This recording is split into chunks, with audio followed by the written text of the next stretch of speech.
And now let's bring in NBC News correspondent David Noriega from Las Vegas. David, tell us a little bit more about Trump's play for the AAPI community. We haven't really seen a lot of that recently.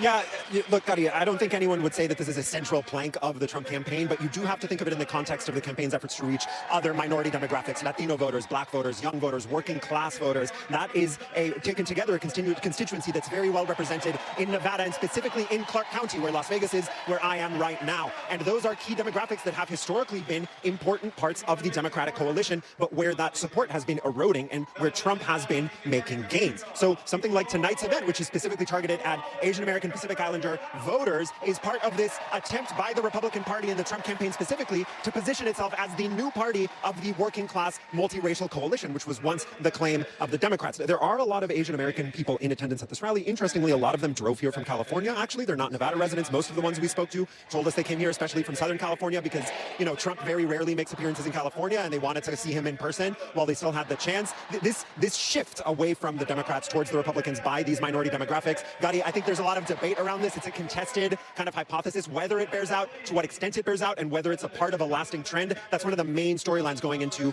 Tuesday, November 5th. Gotti? And so many of those storylines, you know, they take form in the conversations that you were just having. Tell us a little bit more about what you were hearing from those that are in attendance. Yeah, so look, a lot of the people at this rally are, in fact, those people that the Trump campaign has boasted about its gains. You know, like young people, young men, young Latinos.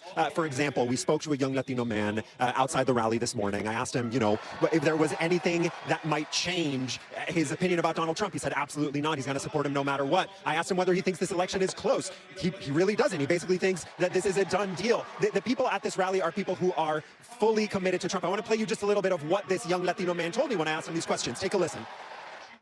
I think he's got it in the bag. I think people are, like you said, sick of the unsecured border, sick of prices and inflation. I think he's just got to do everything he's currently doing. He's been here several times, and as you can see from the preparation of this event, it's expected to be a very large event. It is a pretty large event. This arena is pretty full. Gotti, one of the main things the campaign's trying to do at this late stage is juice turnout, juice enthusiasm among those committed supporters. That's what we're seeing here tonight in Las Vegas. Gotti. David Noriega out there in Vegas for us. David, thank you. Thanks for watching. Stay updated about breaking news and top stories on the NBC News app or follow us on social media.